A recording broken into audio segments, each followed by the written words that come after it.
My name is Joseph McDaniel, and I'm an Arizona bankruptcy attorney. And after 2005, I get to tell you that I'm a debt relief agency, and I help people and businesses file for bankruptcy.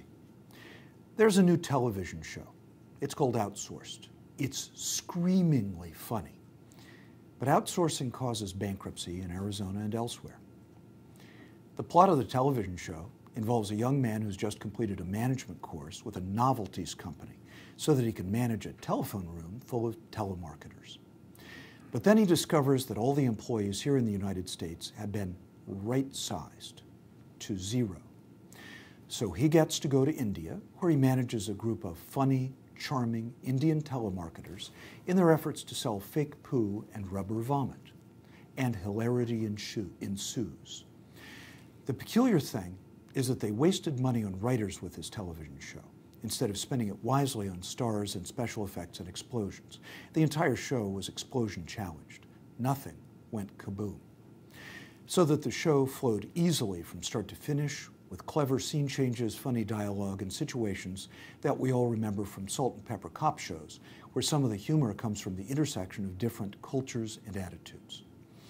And several movie and television stars will come out of the cast. The casting director found actors who were saturated with charisma, charm, and pathos. You know that the writers are good when you're rooting for the achingly sweet telemarketer who was hired just so she could be fired to scare the other employees. I nearly stood up and cheered when she upsold fake poo to her telephonic customer. Here's the problem for me. I like folks in India. I can't help liking the Indian actors who populate the series. And I would give it an Emmy or an Oscar because whatever it is, I laughed nonstop throughout the show.